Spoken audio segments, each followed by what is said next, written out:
Good morning, students. Last class I had posted a video on water of crystallization as well as how plaster of Paris and gypsum is made. I don't know to what extent your people have understood. I'll be explaining these two topics once again. First, let's try to understand water of crystallization. It is a fixed number of water molecules present in a crystalline salt. So, it tells us about the definite number of water molecules that is present in a given salt. Example, blue vitriol, CuSO4 5H2O. What is a fixed amount of water molecule that is present in this crystalline salt? It is 5. Glauber salt, it is 10. Gypsum, it is 2. Green vitriol, it is 7. White vitriol, it is 7. Epsom salt, it is 7. All these are telling us the fixed number of water molecule that is present in a given salt. And these numbers are not variable. It is fixed for a particular crystalline salt. A simple activity. The aim of this activity is to show crystalline salt contains water of crystallization. Here we are taking copper sulfate crystals or blue vitriol in a test tube, boiling test tube, and plugging it with a cork. Before plugging it with a cork, we are adding few crystals of blue vitriol. As you are heating this blue vitriol, you can see the water evaporates and it forms whitish color crystals. But when you add few droplets of water, again it regains its color. Observation: water vapors get condensed in a test tube and color of blue crystal changes into white. So what happens when you heat it? We see that once you heat it, evaporation is happening. Once it evaporates, since it cannot escape, it gets condenses and the color of blue crystal changes into white. On adding water, when you are adding water to this anhydrous means it does not have any water in it. To copper sulfate, it changes into blue again. Conclusion: crystalline substances have water of crystallization which are lost on heating. That's why we saw vapors were collected in the test tube, right?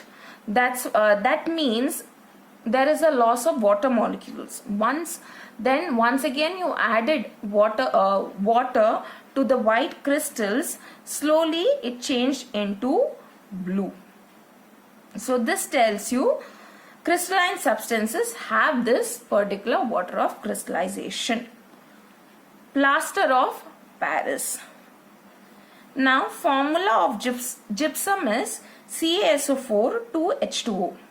When you heat this gypsum to about 100 degrees Celsius or 373 Kelvin, it is getting converted to calcium sulfate hemihydrate. This is how it is represented. Now, this half a molecule does not exist. Now, what is this telling us? This is telling us that one molecule of water is being shared between two calcium sulfate molecules. You can also write the formula of plaster of Paris like this: 2 CaSO4 H2O. Why are we not writing half over here? Because we have represented 2. That's why we are not writing half. I will repeat myself once again. One water molecule is shared between two molecules of calcium sulfate. Now what happens? Now this calcium sulfate hemihydrate, to that when you add 1.5 water molecule, it is getting converted to gypsum. Suppose if we consider this particular equation, to this if we add 3 molecules of water, we get CaSO4, 2H2O. We are getting gypsum. Along with that, heat is also being liberated. Hopefully this is clear to you.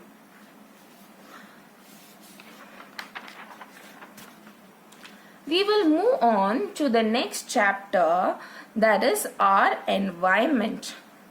The existence of living organism is closely interlinked to the environment. No living organism can live by itself.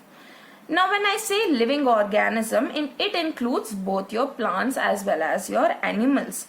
Now they are interdependent on each other, and their survival is dependent on the environment.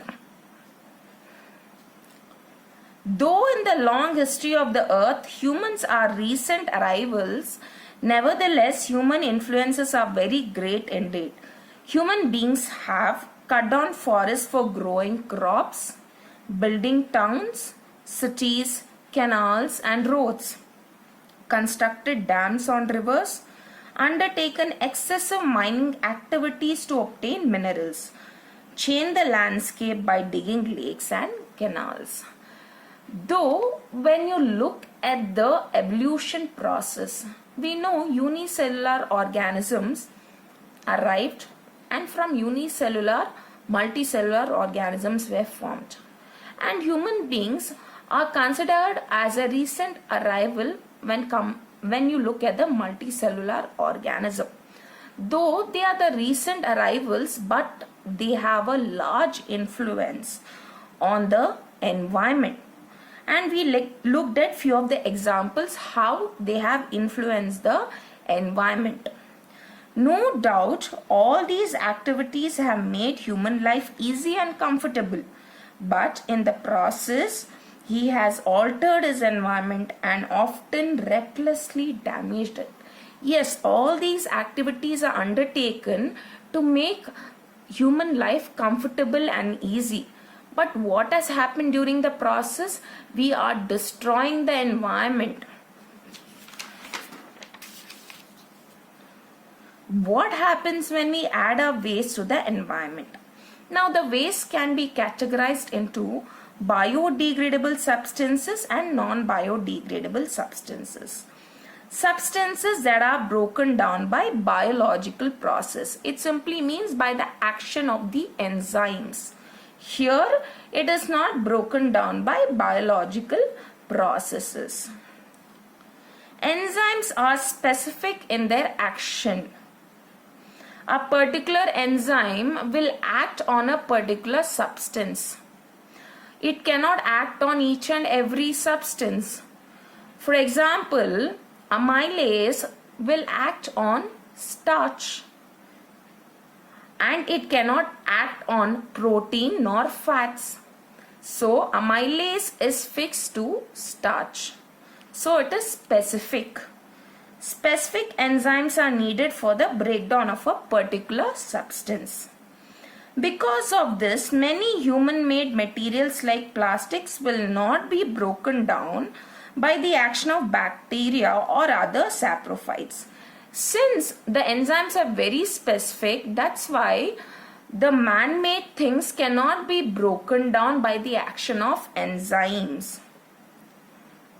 We know that bacteria or any other saprophytes releases its enzyme, only then the material is broken down.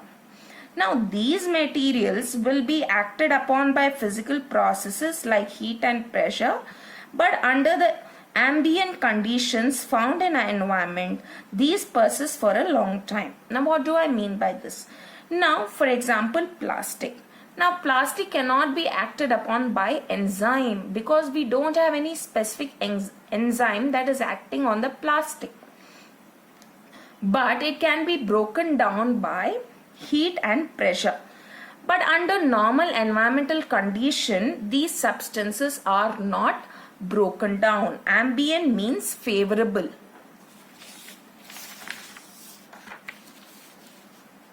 Ecosystem, what are its components? Complex relationship between all living and non-living things interact with each other. Now, what is this ecosystem? Ecosystem, we find the presence of living and non-living things, and they are in constant interaction with each other. Each organism in the ecosystem plays an important role. So anytime a foreign factor is put in ecosystem, it poses a major threat to the environment. The foreign factor could be anything ranging from rising temperature to the tsunamis. Now, if the temperature is increased, what happens? It leads to the death of the organism. Okay, so these are few of the foreign factors.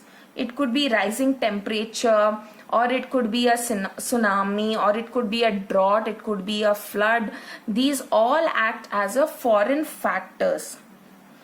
And these foreign factors pose a major threat to the environment. Now, when you look at the components of the ecosystem, we have abiotic and biotic components. Abiotic means it includes non-living components. Biotic components are the living components. Abiotic could be rock, light, river. Biotic, it includes your plants and animals, your microorganisms. The components make up for the flow of energy in the ecosystem and the nutrient cycle in the environment. So these components are responsible for flow of energy as well as maintaining the nutrient cycle. The gleaming energy from the sun is a basic source of energy in all the ecosystem. There are different types of ecosystem.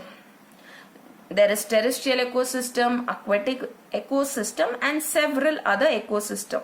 Now, so sun is a basic source of energy for all of the ecosystems. The autotrophs, self-sustaining organism, or absorb this energy and produce photosynthesis, where they can use the energy to convert carbon dioxide and water into simple carbohydrates. We know by the process of photosynthesis, plant can prepare its own food. Now, this food is utilized by the other organisms. The autotrophs store energy in these carbohydrates, which they then use to produce more complex and organic products like lipids, proteins, starches that help the organism to survive. Okay, so these carbohydrates are in turn converted to several other substances like lipid, protein, starches. These autotrophs are the producers of the ecosystem. Since they can produce a food on their own, they are known as the producers. Organic compounds produced by autotroph help in the survival of the heterotrophic organism. Heterotrophic organisms are those that depend upon other organisms for survival, either directly or indirectly. So, we see that it is autotroph that helps in the survival of the heterotrophic organism. Thank you.